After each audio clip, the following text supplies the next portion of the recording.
周一，中国将在北京举行中华人民共和国恢复联合国合法席位50周年纪念会议。习近平主席将出席会议并发表重要讲话。国内有关方面的代表、联合国秘书长古特雷斯、各国驻华使节、国际组织驻华代表等也将应邀在现场或以视频方式参会。50年前，第26届联合国大会以压倒性多数通过2758号决议，恢复了中华人民共和国的合法席位。这一具有划时代意义的事件，标志着占世界1/4人口的中国重返联合国大家庭，增强了联合国的普遍性、代表性和权威性，使其成为名副其实的全球性国际组织。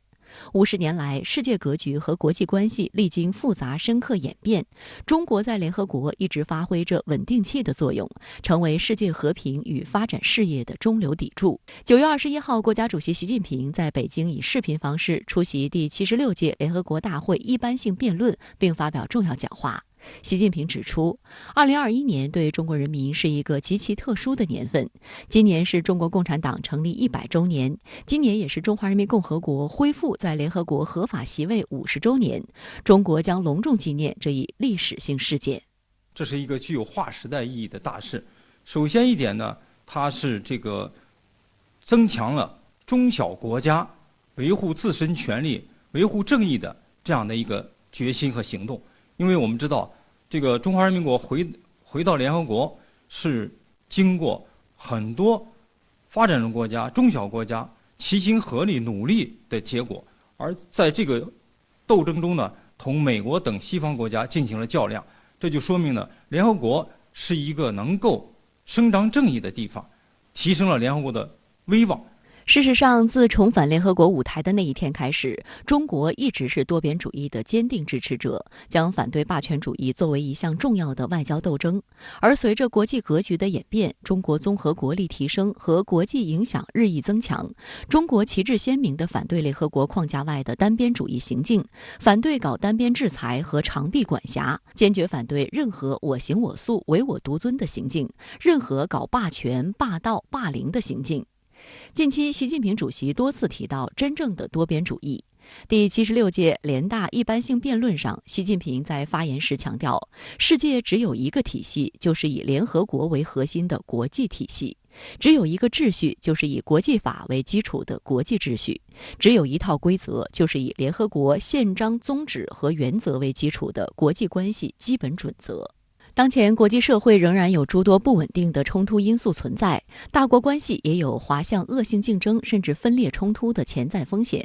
联合国秘书长古特雷斯此前在演讲中提到，当今世界要避免新冷战。周六，美国前国务卿基辛格通过视频方式参加第3届外滩金融峰会时表示，当今世界任何国家都不可能实现霸权，没有国家拥有支配整个世界的潜力。基辛格认为，展望未来，美中两国之间一定程度竞争固然无法避免，但两国也需要在竞争中保持合作，共同迎接一个和平、繁荣、有尊严的未来。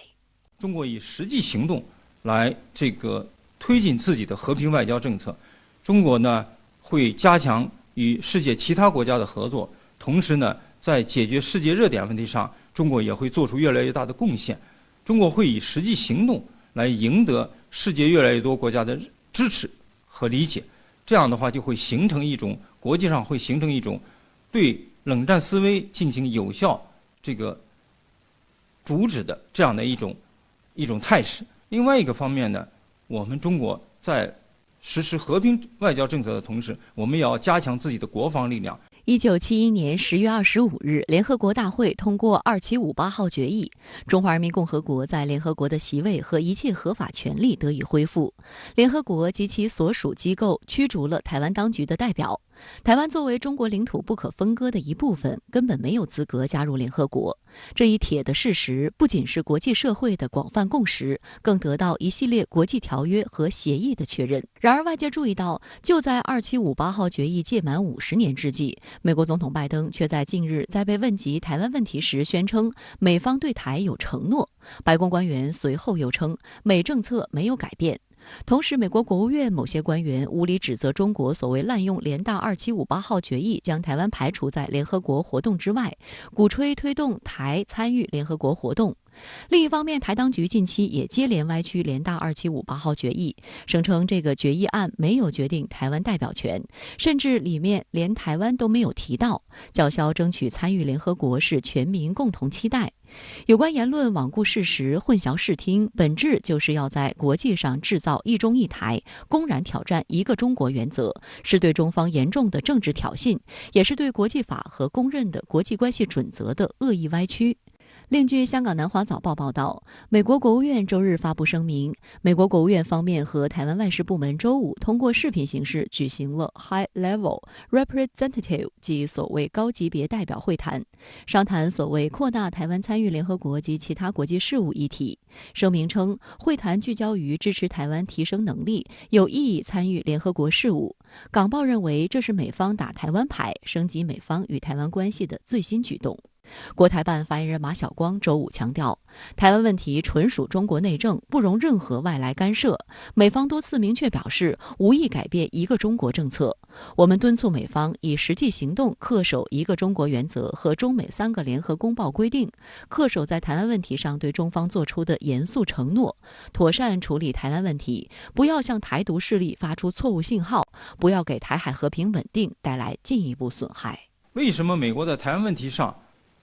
越来越频繁的小动作越来越频繁呢？我想这是与中国的崛起有密切的关系的。美国为了这个阻止中国的迅速的崛起，就会采取各种手段来加以阻拦。那么台湾问题在美国看来就是一张非常有用的牌，这是与美国的他持有的冷战思维是密切相关的。因为美国在冷战思维下，他认为中国的崛起对美国不利啊，因此呢，美国必须采取一切手段来加以制止。据国防部网站周六消息，10月17号至23号，中俄两国海军为西太平洋相关海域组织实施首次海上联合巡航。分析指，中俄在结束海上联合演习之后，随即实施首次海上联合巡航，具有重要的宣示意义和实战意义。中俄海上联合2021联合军事演习10月17号结束后，中国海军南昌舰、昆明舰、滨州舰、柳州舰、东平湖舰与俄海军克雷洛夫元帅号指挥舰、潘杰列耶夫海军上将号和特里布茨海军上将号大型反潜舰、响亮号和阿尔达尔旗舰扎波夫号护卫舰共10艘舰艇及6架舰载直升机组成联合编队，组织实施了首次海上联合巡航。中俄联合编队从彼得大帝湾出发，横渡日本海，穿越金青海峡，经西太平洋南下，穿越大隅海峡进入东海。巡航期间，中俄联合编队组织了联合航渡、联合机动、实际使用武器等科目演练。当地时间周六，中俄首次海上联合巡航舰艇编队在东海东部海域举行封航仪式。中俄双方导演通过电台致辞，并共同宣布中俄海上联合2021联合军事演习和海上联合巡航圆满结束。中方导演北部战区海军少将副司令员柏耀平表示，此次联合演习和联合巡航是中俄海军遂行海上联合军事行动的又一次成功实践，进一步发展了中俄新时代全面战略协作伙伴关系，有效提升了双方联合行动能力，有利于共同维护国际和地区战略稳定。就是整个中俄海上演习，它的这种实战的意味是非常强的。首先呢，从中国海军来说，我们是来自3个战区海军的不同的舰船。那么这些舰船呢，事先没有经过演练直接开赴到这个演习海域然后整个的训练或者演习的科目，它的安排和作战的整个过程是一致的，而且各个科目之间的衔接是非常的紧密在我们进行海上联合演习之后，马上我们就进入到这种联合巡航行动当中去了，所以整个的这个过程是非常紧凑的或者说平战结合的转换的非常顺畅。需要特别指出的是，此次中俄海上联合巡航是在结束海上联合2021联合军演后随即组织实施的，具有重要的宣示和实战意义。这意味着从本月上旬直至下旬，参加演习的中俄舰艇编队一直都处于战备状态。其中以南昌舰为指挥舰的中国海军舰艇部队，在演习中不经集结准备、不经预先训练，直接赶赴演习区。演习结束后，双方方舰艇编队没做休整，立即开始了联合巡航行动，快反能力大幅提升。设在南昌舰上的中方编队指挥所表示，本次海上联演和联合巡航近半个月以来，历经航渡、演习、巡航海域大风大浪考验及应对相关国家跟踪，中俄海军有效提升了双方联合行动能力。观察认为，从演习实战化直接进入巡航状态，并在巡航中进行了各科目演练，随时转化为实战状态，这是一个平战转换机制。这种机制的形成非常关键，意味着两国军事合作的快反能力在大幅提升，更有利于维护地区和平稳定。我们经常讲，海军它就是一个养兵千日、用兵千日的这样的一个军种，所以这个快速反应平战的这个快速转换，对于海军的战备要求是非常高的因此这一次我们看到中国海军在这方面应该表现的是非常突出的。那么这也就是说我们可以随时从平时的状态转向任务状态，对于我们整个的部队的作战能力以及维护国家海上安全的能力都是具有非常重要的意义的。外界普遍关注的还有首次这个词，这是中俄双方首次举行联合海上战略巡航。首次之所以被额外关注，其意义在于一个新的起点以及未来的常态化，对于中俄而言更是有先例的。2019年，中俄曾组织实施首次联合空中战略巡航。2020年12月，中俄再次实施第二次联合空中战略巡航，表明中俄空中战略已经形成机制化，实现了常态化。而这两次巡航都选在日本海、东海方向，也说明中俄对此方向的战略稳定抱有持续的、共同的关注。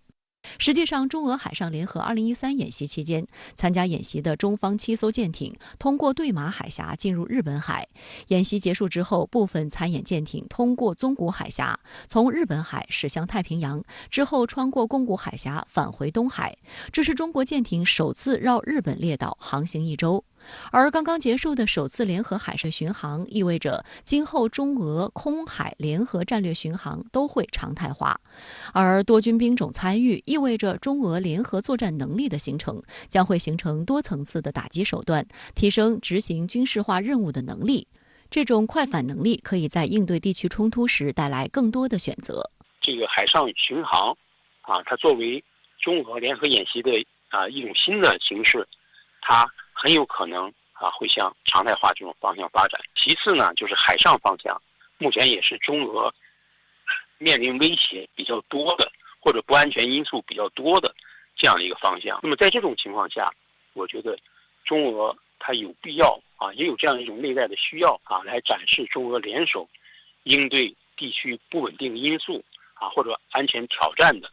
这样一种决心和能力。中俄每一次联合巡航也都受到了外部国家，特别是日韩等国的高度关注。深圳卫视记者注意到，此次中俄海上巡航全程都受到了日本的监视。周一，中俄海军编队同时通过津轻海峡，就在日本引发了不小震动。不仅第一时间进行了通报，日方还派出海上自卫队第2航空队的 P3C 反潜巡逻机和第45扫雷艇队的舰艇进行信息收集和警报监测。周四，中俄海军舰艇编队曾出现在伊豆群岛、须美寿岛与鸟岛之间水域，并向西航行。日方随即通报指出，日本海自出动第11护卫队的山雾号驱逐舰、第12护卫队的利根号护卫舰和第1航空群的 P1 反潜巡逻机，对中俄海军舰艇编队实施了情报收集和警戒监视。同时，在中国海军的舰载直升机起降时，日本还紧急出动战斗机进行所谓应对。而在联合巡航即将结束时，日本防卫省统合幕僚监部再次通报，日本海上自卫队发现中俄海军舰艇编队出现在高知县足折岬以南约180公里处海域，正向西航行。这次日方还第一次发布了海自拍摄的中俄海军舰艇编队的全家福照片。需要指出的是，中俄此次海上巡航完全符合国际法和国际实践。据了解，在中俄联合巡航编队从津轻海峡进入西太平洋，再从日本本州岛东面一侧向西南航行，穿越小笠原群岛、四国岛和九州岛，然后向西航行，穿过大隅海峡。金青海峡、大隅海峡等水道是适用航行和飞越自由制度的非领海海峡，各国军舰均享有正常通过的权利。根据参加演习的央广军事记者报道，面对靠近的外国舰机，中方舰艇主动发声喊话。在通话器旁记录通联内容的北部战区海军参谋部外事参谋张新光上校说：“唇枪舌剑的背后是实力的比拼较量。中国海军主动喊话，体现的是开放、从容和自信。”国防部周六发布消息指，巡航期间，联合编队严格遵守国际法有关规定，未进入其他国家领海。消息中也特别提到，此次行动是中俄两军年度合作计划内项目，不针对第三方。日本方面的心虚，或许与其自身近期伙同美英等国采取的一系列试图威慑中国的举动有关。近一段时间以来，日本海自同美、澳、英等多国海军在西太平洋、菲律宾海和南海多次进行联合军演和航行活动，令地区局势明显升温。观察指，中俄联合巡航是政治和军事意义的叠加，有强烈的示警作用。此次中俄海上联合演习中，包括了制空、反舰、反潜等各个科目，进一步强化中俄军事各个战术环节的密切合作。中俄海军在战略巡航过程中走一路练一路，彰显中俄两国海军具备更加紧密的联合作战能力。这种紧密合作正是对某些域外及周边国家提出严正警告，警告其不要企图改变联合国宪章所制定的国际秩序，破坏地区的和平稳定。某些国家更不应该引狼入室，在整个亚太地区制造不稳定因素。对于日本来说，它是比较敏感的因为它靠的日本很近。同时呢，我知道美国、日本以及其他的一些西方国家，像这个英国、加拿大他们联手对付中国和俄罗斯的这种倾向是非常明显的。这次中俄采取这样一种联合的巡航行动所以日本它肯定是心虚的它肯定会对号入座的我觉得这反映了我们这次巡航行动它在客观上有了一定的威慑效应的一个表现。外界注意到，尽管新冠疫情对世界各国造成影响并未减弱，但今年以来，中俄高层会晤不断，演训交流活动频繁举行。大疫情大变局下，中俄关系展现强大韧性，成为当今世界非常重要的稳定力量。7月28号和8月13号，国务委员兼国防部长魏凤和与俄罗斯国防部长绍伊古两次会晤。8月9号至13号，西部联合2021演习在中国境内举行，这是解放军首次邀请俄罗斯军队成规模来华参加中方组织的战略战役演习。9月11号至25号，中国军队在俄罗斯奥伦堡州东古兹靶场参加和平使命2021上海合作组织成员国联合反恐军事演习。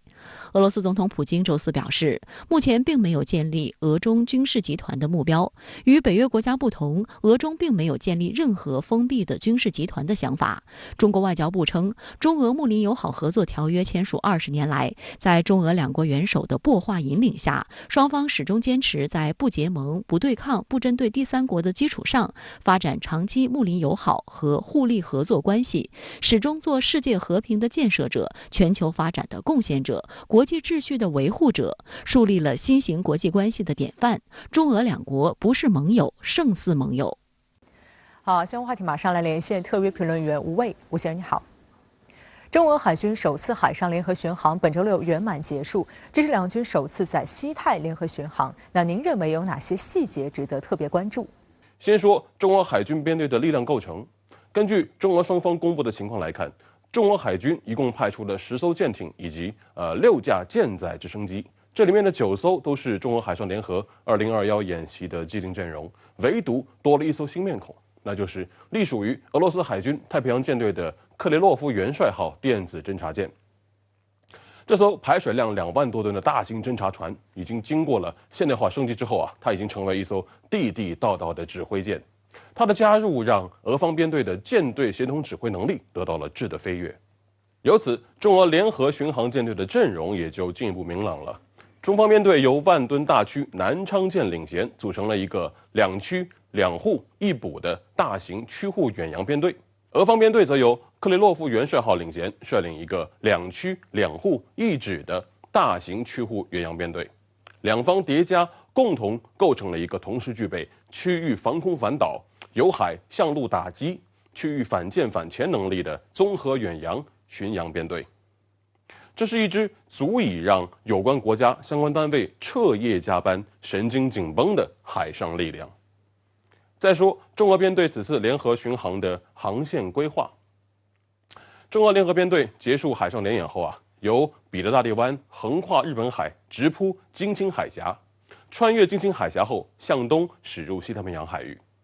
津轻海峡连接日本本州与北海道，是所谓第一岛链重要的战略水道之一。海峡最窄处仅有24公里。有趣的细节是，津轻海峡南面的陆奥湾内恰好就是有名的青森县大凑市。它是日本海上自卫队第3护卫队群第7护卫队司令部所在地。随后，中俄编队调整航向，一路南下，直扑小笠原群岛方向，再由此西向而去，直扑九州岛南面的另一个重要战略水道大隅海峡。算上中方编队前不久赴俄参演穿越的对马海峡，我们可以说是把日本家门口的几个重要海峡挨个走了一遍。再说此次一路半飞半航的御用摄影师们，根据日本海上自卫队的相关条例，海上跟踪监视任务根据各自负责的海域分配给了4个护卫队群。按照此次中俄编队的航迹推算，日本同行的所谓接客顺序分别是总部设在佐世保的第2护卫队群，总部设在武贺的第3护卫队群，还有总部设在横须贺的第1护卫队群，以及总部设在广岛吴市的第4护卫队群。说的不客气一些，中俄首次海上联合巡航走一圈下来，日本海上自卫队、航空自卫队几乎在日本全国范围内都被调动起来了，可以说是按顺序加班。此外，早在中俄海上联合2021演习阶段就一直在旁边紧紧跟着的美国海军查菲号导弹驱逐舰，这一次也是全程尾随，寸步不敢远离。美军甚至调动了远在冲绳的侦察机凌空侦察。可以毫不夸张地说，中俄首次海上联合巡航成功调动了所谓美日军事同盟在西太平洋的紧张神经，让他们亲眼目睹了新时代中俄全面战略协作伙伴关系至于浩瀚大洋的影响力。但另一方面，中俄不约而同的亮明立场，就是不针对第三方的联合军事行动。我希望有关第三方能够读懂这当中先礼后兵的战略诚意。那么在您看来，中俄海军首次海上联合巡航有着怎样的战略意义？对中俄全面战略协作伙伴关系又意味着什么呢？2019年6月5号，习近平主席与普京总统在莫斯科共同签署了中俄关于发展新时代全面战略协作伙伴关系的联合声明。新的表述，新的定位，中俄关系提质升级。在当月的国防部例行记者会上，发言人任国强大校具体阐述了中俄两国关系定位提升背景下两军关系配套升级的愿景。其中有一句话信息量极大，那就是双方将加大在涉及彼此核心利益问题上相互支持的力度，完善各层次各领域交流合作机制，在高层交往、战略性合作、实战化训练、装备技术发展、反恐等领域深入合作，持续为维护世界和平、全球战略稳定提供正能量。读懂了这句话，也就看懂了2019年以来中俄两军密切互动的主旨含义。2019年7月23号，也就是中俄联合声明签署1个月后，中俄空军分别派出战略轰炸机实施首次中俄联合空中战略巡航。无论是中国空军的轰 6K， 还是俄罗斯空天军的图95，都是具备投射战略武器能力的大国重器。次年12月，第二次联合空中战略巡航如约而至。翻出当年的中俄空中这个战略巡航航线东海、日本海上空涵盖了朝鲜半岛以及所谓第一岛链，这都是地缘交锋的热点地区。那么具体落到今年的中俄首次海上联合巡航，从名称上看似乎少了战略二字，但这丝毫不意味着它所承载的战略价值与传递的战略信号就比空中少。苏联解体以来，俄罗斯国防工业元气大伤，尤其是造舰实力大受影响。那么近30年来俄罗斯海军几乎没有新型的大吨位水面舰艇下水服役，就以东部军区的太平洋舰队为例，这是一支偏科严重的海上力量。具体而言呢，就是核潜艇领衔的水下力量最强，水面舰艇的反舰、反潜实力强，但是区域防空实力是相对的弱小。从这个意义上讲，它间接影响了俄罗斯战略导弹核潜艇部队在大洋遂行战略值班任务的安全性。那么，中国海军这些年来迅猛发展的一个标志性成果，就是中华神盾系列舰艇的陆续入列。从第3代装备052C、052D 发展到今天第4代装备055万吨大驱，中国海军的区域防空反导实力进入了世界第1梯队。从这个意义上讲，中方此次派出刚刚入列不久的南昌舰赴俄参演，并作为指挥舰全程参与了中俄首次海上联合巡航，它的意义是划时代的。这是中国海军为俄罗斯海军在太平洋上撑伞遮雨的标志性动作。行家们一定能够读懂这其中的弦外之音。好，谢谢吴畏先生在线和我们分享您的观点，谢谢。美国商务部此前要求台积电、三星、英特尔等多家半导体巨头在45天之内上交客户名单、库存量、销售记录等相关机密信息。一度强硬表态要保护客户隐私信息的台积电突然改口服软，称将会在最后期限前提供相关资料和数据。从拒不配合到乖乖就范，台积电到底经历了什么？蔡英文当局在背后扮演何种角色？美政府强行向半导体巨头索要机密材料，真的是只为强化供应链透明度呢，还是另有私心？王鹏在线观察。当地时间周六，土耳其总统埃尔多安表示，他已下令将美国等10国大使列为不受欢迎的人，批评他们干涉土耳其内政。早前10国大使发表联合声明，呼吁土耳其公正且尽快处理卡瓦拉一案，并将其紧急释放。那么卡瓦拉到底是谁？为何西方国家为了他惹得土耳其大为光火？身为北约国家，土耳其近年来为何总是与西方国家对着干？来看报道。Yatıyorlar, kalkıyorlar. Kavala, kavala, kavala, kavala. Ya kavala dediğin Soros'un Türkiye şubesi. 10 tane büyükelçi onun için Dışişleri Bakanlığı'na geliyor. Bu ne terbiyesizliktir ya.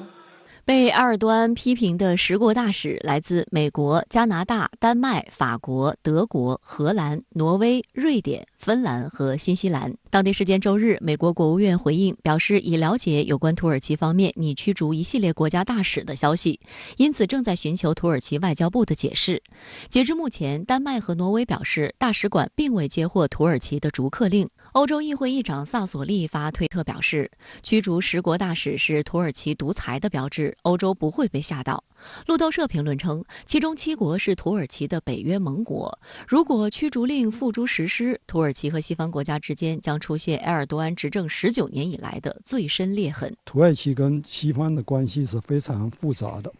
不会因为一件事或者2件事就搞翻了，或者说完全离了婚，这是不可能的。因为特别是土耳其跟欧洲的关系，双方在经济上，在难民问题上、反恐问题上，各个包括防务问题上是非常密切的关联在一起的，所以他不会因为一件事情就闹翻。就他现在是宣布了这10个大使是不受欢迎的人，但是下来他会不会驱逐还不确定。10国大使周一发表联合声明，敦促土耳其立即释放被羁押近5年的土耳其商人卡瓦拉。埃尔多安当天在出访非洲回程的飞机上对随行记者说，这10国大使为什么发表这样的声明？你们有什么资格对土耳其指手画脚？你们以为自己是谁？埃尔多安说，我已经告诉我们外交部长，我们没这福气，招待不了这些人。土耳其外交部次日召见10国大使或代办，指责他们违反外交惯例，发表无理联合声明，将司法案件政治化，是越线行为，土方无法接受。周四，土耳其外交部发言人坦茹比尔吉奇在记者会上表示，大使的职责不是干涉驻在国内部事务，作为独立国家，土耳其会在恰当时间采取必要措施。究竟是哪起司法案件让西方10国惹得土耳其大动肝火？这起案件的主角就是现年64岁的土耳其商人和慈善家卡瓦拉，他同时也是一位知名的社会活动人士，国际联系很广泛。土耳其总统埃尔多安也对无罪判决感到惊讶。随后，土耳其检察官发布了新逮捕令，以从事间谍活动的罪名收押卡瓦拉，指控他参与组织了2016年7月的未遂政变，即宗教人士居伦及其支持者组成的居伦运动。土耳其政府随后发起肃清居伦运动行动。卡瓦拉被捕后，埃尔多安表态称，卡瓦拉的所作所为性质严重。今年2月，土耳其一家法院将卡瓦拉被指控的两案合并审理。该法院近期裁定，11月26号将举行听证会，决定是否释放他。西方国家对卡瓦拉案件的进展相当关注。欧洲人权法院在2019年曾作出裁决，称卡瓦拉是因为政治原因而被捕，要求土耳其政府立即释放他。土耳其是欧洲人权法院的成员，不过土耳其对欧洲人权法院的裁决不予理睬。欧洲委员会今年9月表示，如果土耳其在欧委会部长理事会11月开会前还不释放卡瓦拉，欧洲委员会将启动程序，出台惩罚土耳其的措施，其中可能包括终止其成员国地位。土耳其依然不为所动。连日来，土耳其议会议长、司法部长、内政部长等接连发表声明谴责，称外交官有义务尊重他们驻在国的司法机构，不应发表影响该国司法机构的言论。土耳其外交部发声明说，土耳其认为这些大使们将一起司法案件政治化，向法治国家土耳其的司法部门施加压力，这和西方国家一贯声称的原则相违背。这些国家对欧洲人权法院做出的很多裁决都不重视，甚至忽略，而对该法院对卡瓦拉案的裁决却格外关心，说明这些国家是双重标准。这是过去几十年土耳其跟西方之间那个最重要的争议之一。实际上说简单点，就是所谓的普遍人权和那个土耳其内政之间的关系。特别是从2016年以来，埃尔多安那个国内镇压了一大批那个反对派，然后西方认为这些都是侵犯了基本人权，西方一直拿这个问题压土耳其，这次只不过是又最新的一个案例罢了。有观点认为，鉴于土耳其和西方国家近年来关系发展渐渐变冷，估计这次舌战也不会收到什么实际效果。埃尔多安执掌土耳其近20年，在多年争取加入欧盟，却总因为政治原因无法如愿之后，土耳其已经对入欧失去了往日的热情，反而强化民族主义和宗教色彩，常常和欧美对着干，甚至身为北约成员，坚持购买俄罗斯 S-400防空导弹系统，引发美国拒售 F-35隐形战机。上周，美国向土耳其提议，此前土耳其为采购 F-35战机向美方支付的资金，可以用来换购 F-16战机。相关谈判在进行中。周二，土耳其政府高官则公开表示，倘若美国拒绝向土耳其售卖 F-16战机，土方将考虑购买俄罗斯苏35和苏57战斗机。埃尔多安的原话是：美国再磨蹭，土耳其就买俄罗斯战斗机了。据悉，这话并不是空穴来风。此前，埃尔多安在莫斯科参加航展，已经和普京及俄防长绍伊古一行人参观了苏57战斗机。最近10年以来，他想那个跟欧洲和美国拉开距离，想自己发挥一个独立国家的作用，特别是他想在中东、中亚这一块发挥自己的作用，所以他是刻意跟美欧在拉开距离，跟俄罗斯、跟中东本地的国家在建立新的关系，但是他也不会完全脱离欧美，他在安全上、经济上对欧美的依赖还是很大的。好，相关马上来连线特约评论员陈斌，陈先生你好。土耳其总统埃尔多安向包括美国、德国、法国等10个西方国家发出逐客令，要驱逐10国大使。那您认为这场外交风波如何收场呢？主持人好，下令驱逐外交官呢是很严重的外交事件，而土耳其总统把美、德、法等西方10国的大使称作不受欢迎者，主要原因呢是这些国家干涉土耳其内政，对土耳其人权状况说三道四，引发了土耳其的愤怒。不过我认为呢，这一场外交风波还是有回旋余地的，看西方10国呢怎么表态和妥协了。从这件事上呢，我们也可以看到，北约国家间的分歧也不小，不是美国所宣称的那样铁板一块不可动摇。土耳其呢是北约成员国，2017年呢成为第一个从俄罗斯购买导弹防御体系的北约国家。美国呢也把这个土耳其从这个购买35战机的名单中给剔除了。目前呢，土美之间呢还在为退钱还是给战机进行激烈的争论。因为土耳其呢已经预付给美国14亿美元的军购款项。如果美国不给土耳其战机，那么土耳其呢也许会向俄罗斯更加靠拢，这将会给西方呢带来更大的麻烦。那么这一场外交风波如何收场呢？就是很值得观察的。好，请陈斌先生保持在线，稍后我们将会继续连线您，谢谢。9月，美国商务部摆了一场鸿门宴，邀请台积电、三星、英特尔等多家半导体巨头出席，以查清芯片短缺问题为由，强硬要求他们在45天之内上交客户名单、库存量、销售记录等相关机密信息。多家媒体报道，早前曾表态要保护客户隐私信息的台积电，周五忽然变脸，表示将会在最后期限，也就是11月8号前提供相关资料和数据。而三星目前则暂未做出类似表态。数据资料可以说是一个企业的商业机密，美政府强行索要这些资料，到底想做什么？台积电妥协的有点快，是真变脸还是无力拒绝？来看分析。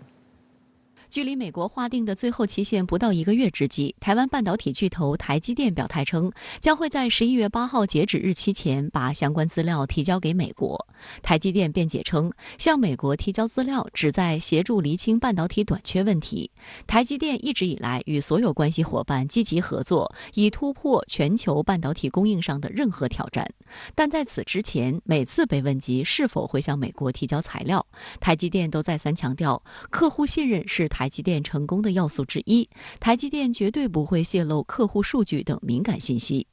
与此同时，美国商务部也对外宣称，英特尔、通用汽车、英飞凌和 SK 海力士等多家公司均作出表态，承诺将在期限内提供相关资料。美商务部还声称，提供数据是自愿性的，因为这些信息对于强化供应链透明度十分重要。台积电妥协后，岛内的社交平台上有关台积电乖乖投降的消息引发大讨论，网友纷纷对台积电屈服来得如此之快表示不满。有网友写道：“能不给吗？美国爸爸等的都不耐烦了。”还有网友直呼再次看清美国，这是一个尊重自由市场经济的国家吗？这场鸿门宴源自于美国商务部长雷蒙多在9月份召开的半导体峰会。雷蒙多在会上声称，美国需要更多有关芯片供应链的信息，以提高处理危机的透明度，并确定导致短缺的根本原因。然而，当雷蒙多被问及若企业不愿配合美国政府缴交数据会如何处理，他的回应堪称经典的美式威胁。So we'll be talking to dozens of these companies and urging them to comply.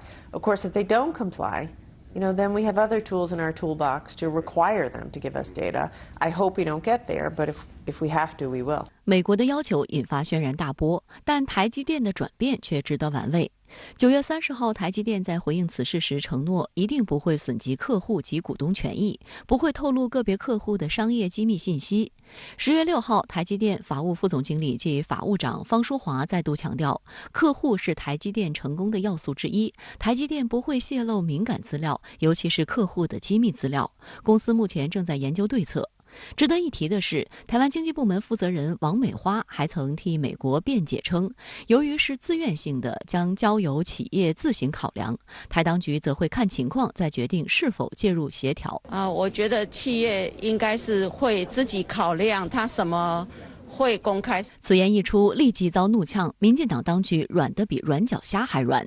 另据台湾中时新闻网报道，民进党籍民意代表邱意莹23号表示，他已在社交平台收到很多信息，也有其他民意代表要求开记者会，指控民进党当局太过软弱，要求执政当局更积极主动协助业者。分析认为，美国的无理要求将使有关公司陷入困境。业界人士表示，向外界披露库存、销售记录等信息，意味着公开自己的半导体技术水准，这类信息可能会导致代工厂在议价过程中处于不利位置。另有分析指，美国政府要求提供的信息可能影响半导体芯片市场的价格。如果发现一家公司的芯片库存水平很高，那么在议价时价格很可能会被往下调。但面对美国的霸道要求，台积电的变脸也许更多是无力妥协，因为它最核心的机密都捏在一个外国的政府手里。那么这些政府从这个里面能做哪些文章，随时可能会找茬，所以像阿尔斯通这样的案例可能也会降临到台积电头上。第二呢，就是台积电在全球市场上它会失去它的信誉，因为它作为一家企业，它应该是在商言商，这样呢才能取信于全球市场，别人的企业才敢买它的产品。而现在呢，它的企业性质已经模糊不清了，你到底是美国的国有企业，还是说是一家独立的以盈利为目的的私营企业全球市场会发出这样的疑问。外界注意到，另一家半导体巨头公司三星方面目前仍未做出类似表态。不过，和台当局软脚态度不同，据韩联社早前报道，韩国驻美大使李秀赫10月13号表示，企业不会轻易提供高度机密的信息。而在此之前，韩国外交部也就相关事件向美国传达了忧虑。李秀赫表示，虽然美方以保证供应链良好运行为由要求企业自愿提供，但因为企业无法忽视与美国的合作，这给相关企业造成了压力。他强调，企业不会轻易提供高度机密的信息。尽管美国商务部宣称相关举措是为了让芯片供应链更透明，进而解决芯片荒，但拉长时间轴来看，显然这一切行为并非正常的市场监管行为，也不是要与其他国家一同合作解决共同面对的缺芯危机，其本质上是美国振兴本国半导体计划中的一部分。今年4月，当美国总统拜登首次召集芯片上下游公司的高管开会时，就展示了他雄心勃勃的让芯片产业重回美国的计划。当时他表示，美国政府将为芯片工业提供500亿美元资金，且已经获得了跨党派支持，这也是他2万亿美元基建计划的重要部分。他这种行为实际上是打断了供应链在过去50年这个全球化时代它的一个自然分布，由经济市场力量所推动的自然分布，人为的通过政治权力的力量去干扰这样一个企业发展的逻辑和市场发展的逻辑。好，相关话题继续来连线特约评论员陈斌。陈先生你好。台湾台积电在美国施压下决定提交相关资料给美国，那您怎么看这件事？台湾当局也没有采取任何措施保护台积电，台积电呢抵挡不了美国压力而最终屈服，表态说呢会在这个美国规定的最后期限呢提交相关的资料，这真的是很悲哀。这也显示出呢美国关注台湾事务，关心的并不是台湾的安全，而是看重台积电，因为台积电的芯片对美国至关重要。台湾主管经济的高级官员呢把责任推向了企业，说什么呢？企业应当自行考量是否交资料。台湾人呢就批评这蔡英文装死，台湾屁都不敢放，对美国呢只能装孙子。由于台湾当局的第一道防线不攻击破，企业的第二道防线呢也就随之坍塌。台积电呢原本宣称是不会泄露客户的机密资料，但由于台湾当局无所作为，还推卸责任，那么只好呢这个屈服于美国，愿意交出资料。这对台积电的伤害呢将是重大的。台积电呢是全球芯片制造的核心公司，2020年它占全球半导体产能的24%。